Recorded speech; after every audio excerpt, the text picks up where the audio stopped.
कोलकाता में गुलशन कॉलोनी है, वहाँ पे बहुत सारी बिल्डिंग है, 5 से 6 मंजिला बिल्डिंग है, एक एक फ्लोर पे 5-5, 6-6 फ्लैट है, लेकिन वहाँ बीएलओ को अब वहाँ वोटर नहीं मिल रहे, वो पूरी कॉलोनी खाली हो गई है। सवाल ये है कि कॉलोनी खाली होने के बाद लोग गए कहाँ? ये अगर विदेशी हैं तो क्या बांग्लादेश चले गए या जहाँ एसआईआर हो गया वहाँ आ गए? कहीं ऐसा तो नहीं कि चूंकि बंगाल में एसआईआर शुरू होने वाला इसलिए झारखंड आ गए, बिहार में एसआईआर कंप्लीट हो गया है इसलिए वो बिहार आ गए हैं। मैंने 2017 में जब पीआईएल फाइल किया था उस समय माननीय सुप्रीम कोर्ट को कहा था कि भारत में 5 करोड़ विदेशी रह रहे हैं, उसमें पाकिस्तानी भी हैं, अफगानिस्तानी भी हैं, रोहिंग्या भी हैं, लेकिन सबसे ज़्यादा बांग्लादेशी हैं। ये 2017 की मेरी पीआईएल है। माननीय सुप्रीम कोर्ट ने केंद्र सरकार के अलावा सभी राज्य सरकारों को नोटिस जारी किया। उसमें मैंने ये भी कहा था घुसपैठ राष्ट्र की सुरक्षा के लिए खतरा है, देश की एकता अखंडता के लिए खतरा है, अपने आप में वेजिंग वॉर है, इनडायरेक्ट वॉर है, इसलिए घुसपैठियों को डिटेन किया जाए, डिटेक्ट किया जाए, इनको डिपोर्ट किया जाए। दुर्भाग्यवश 2017 की पीआईएल है, आज तक न केंद्र सरकार का उस पर अपना जवाब आया, न किसी भी राज्य सरकार का अपना जवाब आया। घुसपैठ पे चर्चा खूब हो रही है, हर चुनाव के पहले घुसपैठ मुद्दा बनता है। झारखंड चुनाव में भी घुसपैठ मुद्दा बना, महाराष्ट्र चुनाव में घुसपैठ मुद्दा बना, अब बिहार चुनाव में घुसपैठ मुद्दा बना हुआ है, इसके पहले बंगाल चुनाव में घुसपैठ मुद्दा बना, अगले वाले चुनाव में फिर घुसपैठ मुद्दा बनेगा। लेकिन सच्चाई ये है कि सुप्रीम कोर्ट में किसी भी राज्य सरकार ने आज तक घुसपैठियों पे क्या क्या कार्रवाई हो रही है, घुसपैठियों को कितना पकड़ा गया है, कैसे उनको डिपोर्ट किया जा रहा है, इस पर कोई जवाब दिया ही नहीं। अभी मैंने फिर से एक पीआईएल फाइल किया एसआईआर को लेके। पूरे देश भर में एसआईआर होना चाहिए, रेगुलर इंटरवल पे एसआईआर होना चाहिए कि और हर 5 साल में एसआईआर होना चाहिए। उस मेरी पीआईएल पे भी माननीय सुप्रीम कोर्ट ने केंद्र सरकार के इलेक्शन कमीशन के अलावा सभी राज्य सरकारों को नोटिस जारी किया है। एक भी राज्य सरकार अभी तक एसआईआर के समर्थन में नहीं आई है। हाँ, कुछ राज्य सरकारें एसआईआर के विरोध में आ चुकी हैं सुप्रीम कोर्ट। और हमने अपनी पीआईएल में भी कहा है कि भारत में 5 करोड़ फर्जी वोटर हैं। 2017 में पीआईएल फाइल किया था, उस समय कहा था 5 करोड़ घुसपैठिए हैं। 2025 में एसआईआर को लेकर जब हमने पीआईएल फाइल किया है उसमें हमने कहा कि 5 करोड़ फर्जी वोटर हैं। इसका मतलब ये हुआ ये घुसपैठिए जो आए हैं इसी में बहुत बड़ी मात्रा में उन्होंने वो डॉक्यूमेंट बनवा के वोटर आईडी तक बनवा लिया। भारत में इतने घुसपैठिए क्यों आते हैं? चीन में क्यों नहीं जाते? भारत में इतने घुसपैठिए क्यों आते हैं? वो दुबई क्यों नहीं जाते, अरब क्यों नहीं जाते, कुवैत क्यों नहीं जाते, बहरीन क्यों नहीं जाते? ये रोहिंग्या बांग्लादेशी भारत ही क्यों आते हैं? सिंगापुर क्यों नहीं जाते? दुनिया के और देशों में क्यों नहीं जाते? बड़ी सीधी सी बात है, आपका घर तभी सुरक्षित होगा या तो आपके घर में ऊंची बाउंड्री हो और या आपके घर के आसपास लोगों को पता हो कि अगर आपके घर में घुसे तो देखते गोली मार दी जाएगी। दो ही चीज़ हो सकता है, या तो बाउंड्री ऊंची हो या लोगों को पता हो कि अगर हम इनके घर में घुसे, बाउंड्री नहीं है लेकिन फिर भी अगर घुसे तो देखते ही गोली मार देंगे। जब तक ये खौफ नहीं होता है तब तक लोग आपके घर में घुसते रहेंगे। वही हाल हमारे देश का है। बाउंड्री है नहीं, हमने चीन जैसी दीवार बनाई नहीं, वैसे हम चाहते तो चीन जैसी दीवार बना सकते थे। एक एक कहते नहीं, अगर हजार किलोमीटर भी साल भर में बनाते तो 75 साल हो गया है, अब तो हम पूरी चीन से भी बड़ी दीवार बना सकते थे, लेकिन कभी उस पर प्रयास नहीं हुआ। सबसे बड़ा जो बॉर्डर एरिया है वो बांग्लादेश का है, लगभग 4000 किलोमीटर का। उसमें बहुत सारा एरिया खुला हुआ है, आज भी खुला हुआ है। आज भी वहाँ से लोग आते हैं जाते हैं, कई सारे वीडियोज़ भी आते रहते हैं। क्यों आते जाते हैं उनको पता है, अगर एक बार घुस गए भारत में तो फिर कोई दिक्कत नहीं आएगी, क्योंकि यहाँ हमारे माननीय जजों को भी घुसपैठियों के मानवाधिकार की चिंता ज़्यादा है, भारत की सुरक्षा की चिंता नहीं है। भारत की आंतरिक सुरक्षा को लेकर उनको कोई दिक्कत नहीं है। घुसपैठियों का ह्यूमन राइट ठीक होना चाहिए। कहते नहीं, प्राण जाए पर इमेज न जाए। तो संविधान की शपथ लेने वाले सांसदों विधायकों को भी अपनी इमेज की चिंता है। कुछ राज्य सरकारें तथाकथित जो सेकुलर सरकार है उनको अपने वोट की चिंता है, और माननीय जजों को अपने इमेज की चिंता है कि हम घुसपैठियों के खिलाफ अगर कड़ा एक्शन ले लेंगे, कड़ा ऑर्डर पास कर देंगे तो कहीं दुनिया में बदनामी न हो जाए। तो उनको अपनी इमेज की चिंता, उनको घुसपैठियों के मानवाधिकार की चिंता ज़्यादा है। घुसपैठ का मूल कारण बॉर्डर खुला हुआ है, वो कब रुकेगा? जब बॉर्डर क्लोज हो, वहाँ फेंसिंग बने, दीवार बने। घुसपैठ का मूल कारण बॉर्डर पे भ्रष्टाचार है, वो कब रुकेगा? जब भ्रष्टाचार को जघन्य अपराध घोषित करेंगे और चीन जैसा कानून बनाएंगे और भ्रष्टाचारियों की 100% प्रॉपर्टी जब्त करने, नागरिकता खत्म करने और 1 साल के अंदर फांसी देने के लिए कानून बनेगा। बॉर्डर पे घुसपैठियों के मददगार बैठे हुए हैं, खूब उनकी मदद करते हैं, उनको लाते हैं, उनको बाकायदा सेट करते हैं। क्यों? क्योंकि हमने जो फॉरेनर एक्ट था 1946 का, इसको बदला। 2025 में हमने इमिग्रेशन एक्ट बनाया, लेकिन ये कानून बदलते समय हमने ये नहीं देखा कि चीन में, जापान में, सिंगापुर में, अमेरिका में घुसपैठ के खिलाफ कैसा कानून है। बंद एसी के कमरे में बैठे बैठे कानून बना दिया और देखा ही नहीं कि दुनिया के और देशों में घुसपैठ करना या घुसपैठियों की मदद करना कितना बड़ा अपराध है। दुनिया के कई देशों में घुसपैठ करना या घुसपैठियों की मदद करना, दोनों पे 10 से 20 साल सजा होती है। तो हमने कानून बदला, लेकिन हमने वैसा कानून नहीं बनाया, इसलिए जो घुसपैठियों पे उनके मददगार बैठे हैं, जो एजेंट बैठे हैं, ट्रैवल एजेंट बैठे हैं, उनको कोई खौफ नहीं है, वो पकड़े नहीं जा रहे। घुसपैठ इसलिए भी हो रही है कि हमारे पास एक आधार एक्ट है, और ये आधार एक्ट केवल भारतीयों का नहीं बनता, विदेशियों का भी बनता। इसमें लिखा हुआ है कि जो भारत में 6 महीने रह जाएगा वो आधार बनवा सकता है। तो ये भारत के लोगों को इस कानून के बारे में नहीं पता कि ये कानून ऐसा है, लेकिन हाँ, बांग्लादेशियों को पता है कि भारत में एक ऐसा कानून है कि बस 6 महीने रहते ही हमें आधार मिल जाएगा। और 6 महीने रहें चाहे ना रहें, वो भले ही कोई अगले दिन जाके अगर एक दिन पहले आए और अगर पार्षद और प्रधान लिख के दे दे कि हाँ पिछले 6 महीने से रह रहे हैं, तो भी उसका आधार बन जाएगा। और कितने में बन रहा है आधार? मात्र 2000 रुपये में। कौन बना रहा है? कॉमन सर्विस सेंटर वाले। गवर्नमेंट का कोई कंट्रोल नहीं है, पूरी तरीके से प्राइवेटाइज किया है। जो गाँव गाँव गली गली मोहल्ले कॉमन सर्विस सेंटर खुलवाया था रोजगार देने के लिए, चलो इसी बहाने बेरोजगारों को रोजगार मिल जाएगा, नतीजा ये हुआ वो 2-2 हज़ार रुपये लेके 1.5 हज़ार रुपये के लिए, कई जगह तो ऐसे भी पता चला कि 1000 रुपये में फर्जी आधार बना देते हैं। पार्षद प्रधान लिख के दे देते हैं और वो कॉमन सर्विस सेंटर वाले बना देते हैं। तो ये घुसपैठियों को पता है। तो जब तक ये कानून नहीं बदला जाएगा, जब तक फर्जी आधार बनाने और फर्जी आधार बनवाने को जघन्य अपराध घोषित नहीं किया जाएगा, फर्जीवाड़ा करने पे 10 से 20 साल सजा का कानून नहीं होगा, प्रॉपर्टी नहीं जब्त होगी, नागरिकता नहीं खत्म होगी, साल भर के अंदर सजा नहीं होगी, तब तक फर्जी आधार बनता रहेगा। और फर्जी आधार बनता रहेगा तो फिर घुसपैठी आते रहेंगे, घुसपैठियों को हम रोक सकते हैं और फिर कुछ दिन के बाद भारत की डेमोग्राफी पूरी तरीके बदल जाएगी। अभी बिहार में चर्चा हो रही है कि कटिहार की डेमोग्राफी बदल गई, किशनगंज की डेमोग्राफी बदल गई, अररिया की डेमोग्राफी बदल गई, पूर्णिया की डेमोग्राफी बदल गई है। ये मैं पहले भी कई बार कहता रहा हूँ कि भारत के 25% राज्यों की डेमोग्राफी बदल चुकी है, भारत के 25% जिलों की डेमोग्राफी बदल गई है, भारत के 25% तहसीलों की डेमोग्राफी बदल गई है।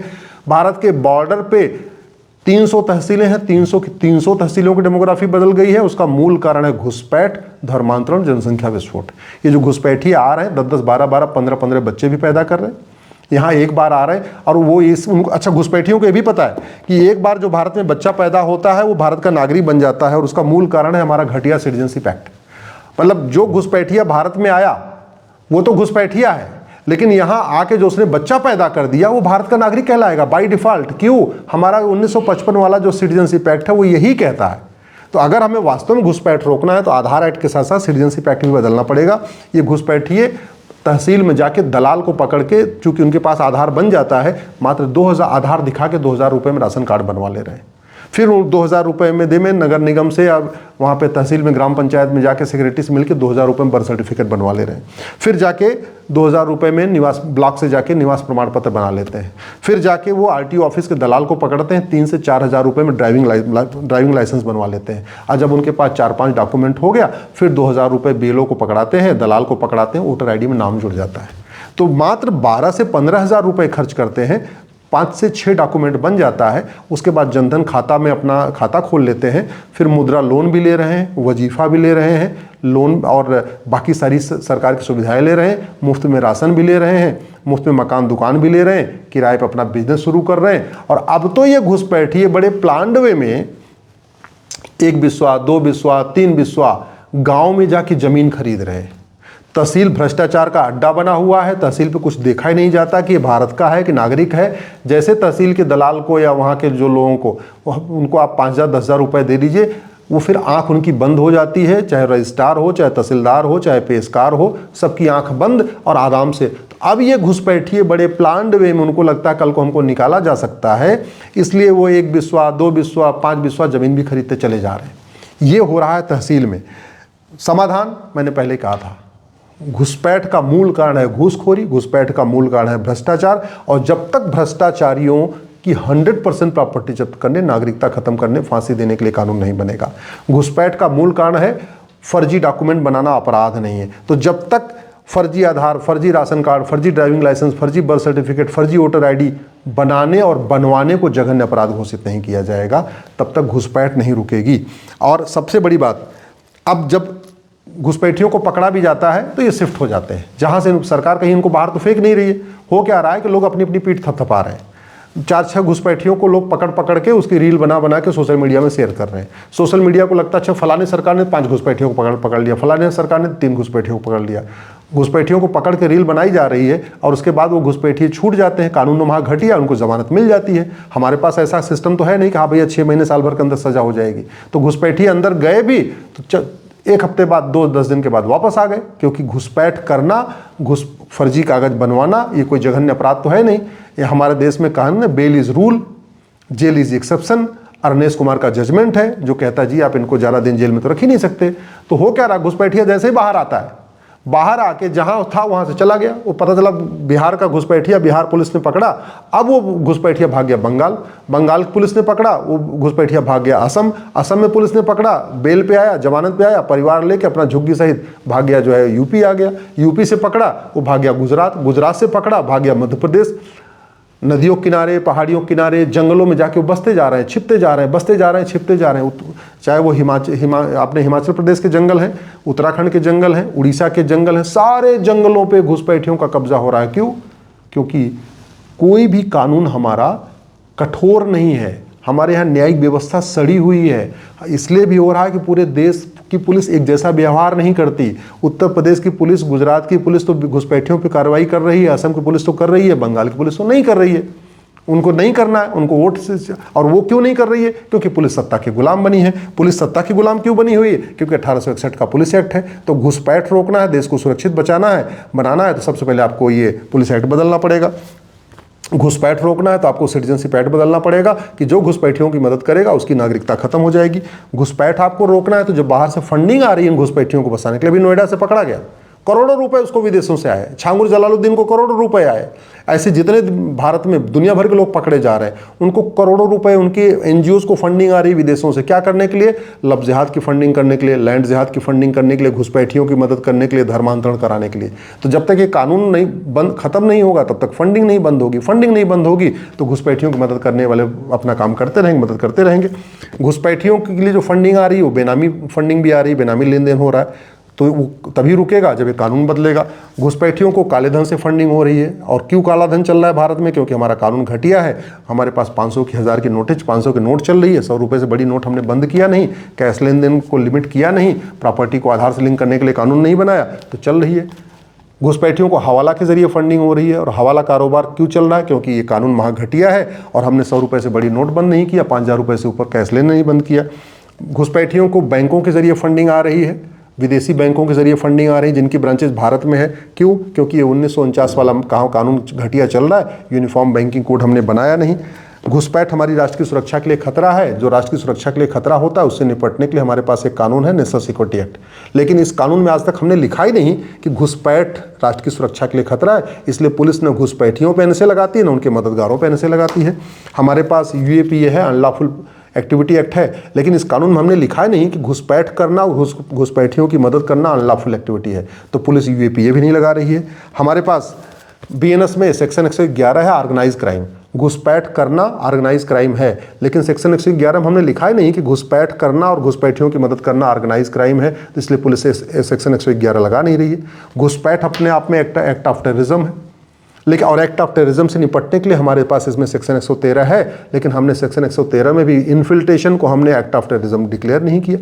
भारत के संविधान का आर्टिकल 355 कहता है कि जो इंटरनल एग्रेशन हो या एक्सटर्नल एग्रेशन, उससे रक्षा करने की ड्यूटी केंद्र सरकार की है। केंद्र सरकार ने बीएनएस बनाया है, लेकिन इसमें ऑफेंस रिलेटिंग टू इन्फिल्ट्रेशन नाम का कोई चैप्टर ही नहीं है। ऑफेंस रिलेटिंग टू करप्शन नाम का कोई चैप्टर नहीं है। घुसपैठिए सारे फर्जी डॉक्यूमेंट बनवाते जा रहे हैं, फर्जी वोटर आईडी तक बनवा ले रहे हैं, और इसके बावजूद इसमें ऑफेंस रिलेटिंग टू इलेक्शन है, लेकिन उसमें फर्जी वोटर आईडी बनाना जघन्य अपराध नहीं है। Offence relating to cheating, fraud, forgery है, लेकिन उसमें भी फर्जी आधार, फर्जी राशन कार्ड, फर्जी ड्राइविंग लाइसेंस, फर्जी बर्थ सर्टिफिकेट, फर्जी वोटर आईडी बनाना जघन्य अपराध नहीं है। तो जब तक कानून नहीं बदलेगा, तब तक, जब तक पुलिस व्यवस्था नहीं बदलेगी, जब तक प्रशासनिक व्यवस्था नहीं बदलेगी, जब तक न्यायिक व्यवस्था नहीं बदलेगी, जब तक पुलिस चार्टर नहीं लागू होगा, जुडिशियल चार्टर लागू नहीं होगा, एडमिनिस्ट्रेटिव चार्टर लागू नहीं होगा, जब तक इस बीएनएस में एक chapter offence relating to corruption नहीं आएगा, एक chapter offence relating to infiltration नहीं आएगा, एक चैप्टर इसमें जो ऑफेंस रिलेटिंग टू इलेक्शन का है उसमें फर्जी वोटर आईडी को बनाने को जघन्य अपराध घोषित नहीं करेंगे, तब तक घुसपैठिए भागेंगे नहीं। और जब तक भ्रष्टाचार खत्म नहीं होगा तब तक ये SIR हो चाहे NRC, ये 100% सफल नहीं हो सकती। असम की NRC फेल हो गई थी केवल भ्रष्टाचार के कारण। बिहार में NRC हुई है, 68 लाख लोग पकड़े गए, लेकिन अभी भी 100% फिल्ट्रेशन नहीं हुआ। क्यों? क्योंकि घुसपैठियों के पास 4-4, 5-5 डॉक्यूमेंट है। और ये जो दिख रहा है ना रील में, क्या 4 पकड़े गए, 8 पकड़े, ये ऊँट के मुँह में जीरा है। मैं गारंटी के साथ कहता हूँ 90% घुसपैठिए अपने आप भाग जाएंगे, NRC की जरूरत ही नहीं पड़ेगी। 90% फर्जी वोटर अपने आप भारत छोड़ के भाग जाएंगे, NRC की जरूरत नहीं पड़ेगी। सरकार इस BNS में केवल 3 चैप्टर जोड़ दे, offence relating to corruption, offence relating to election, offence relating to infiltration, 3 chapter जोड़ दे। फर्जी डॉक्यूमेंट बनाने और बनवाने को जघन्य अपराध घोषित कर दे। फर्जी Aadhaar, ration card, driving licence, birth certificate वगैरह बनाने और बनवाने को जघन्य अपराध घोषित कर दे। घुसपैठ करना और घुसपैठियों के मदद करने को जघन्य अपराध घोषित कर दे। और भ्रष्टाचार को जघन्य अपराध घोषित कर दे। इन तीनों में narco polygraph brain mapping test करने की व्यवस्था हो जाए, इनकी नागरिकता खत्म करने की व्यवस्था हो जाए, इनकी 100% प्रॉपर्टी जब्त करने की व्यवस्था हो जाए और साल भर के अंदर इनको 10 से 20 साल की सजा देने के लिए कानून बन जाए। मैं गारंटी के साथ कहता हूं 90% घुसपैठी अपने आप भारत छोड़ के भाग जाएंगे। न कभी SIR करना पड़ेगा, न कभी NRC करना पड़ेगा, क्योंकि जब 90% भाग जाएंगे तो 10% को तो पुलिस अपने आप पकड़ लेगी, आसपास के लोग अपने आप पकड़ लेंगे। केवल समाज को जगाने से, जन जागरण करने से घुसपैठिए भागेंगे और न SIR सफल होगा। केवल प्रेस कॉन्फ्रेंस करने से, सेमिनार करने से, कॉन्क्लेव करने से, डिस्कशन करने से, टीवी पे डिस्कशन करने से कोई फायदा नहीं होगा। केवल विचार विमर्श करने से कोई फायदा नहीं होगा। मैं कह रहा हूं कानून बदलिए, व्यवस्था बदलिए, पुलिस रिफॉर्म करिए, जुडिशियल रिफॉर्म करिए, एडमिनिस्ट्रेटिव रिफॉर्म करिए। देश को बचाना है। 100 रुपए से बड़ी नोट बंद करिए, 5000 रुपए से महंगे सामान का कैश लेन देन बंद करिए, प्रॉपर्टी को आधार से लिंक करिए। देश को बचाना है। भ्रष्टाचार को जघन्य अपराध घोषित करिए। घुसपैठियों की मदद करने को जघन्य अपराध घोषित करिए। फर्जी डॉक्यूमेंट बनाने को जघन्य अपराध घोषित करिए। जब तक कानून नहीं बदलेगा तब तक खौफ नहीं पैदा होगा। जब तक खौफ नहीं पैदा होगा तब तक घुसपैठिए नहीं भागेंगे। और धीरे धीरे अभी तो 25% राज्यों की डेमोग्राफी बदली है, 25% जिलों की डेमोग्राफी बदली है, 25% तहसीलों की डेमोग्राफी बदली है। अभी तो भारत के केवल 300 जो बॉर्डर की 300 तहसीलें हैं वहाँ की डेमोग्राफी बदली है। कुछ दिन के बाद वहाँ से साफ हो जाएंगे। धीरे धीरे साफ हो रहे हैं। घटेंगे तो कटेंगे, जब जब घटे तब तब कटे, जहाँ जहाँ घटे वहाँ वहाँ कटे। और लगातार घट रहे हैं। घटने का मूल कारण है लव जिहाद, लैंड जिहाद, धर्मांतरण, घुसपैठ और जनसंख्या विस्फोट। तो घुसपैठ रोकना है तो कानून बदलना पड़ेगा। तू मैं करने से, आरोप प्रत्यारोप करने से, नूरा कुश्ती करने से, बतौलेबाजी करने से, तू चोर मैं सिपाही करने से कुछ नहीं होगा। इन घटिया कानूनों को बदलना पड़ेगा, तब जाके घुसपैठिए भागेंगे।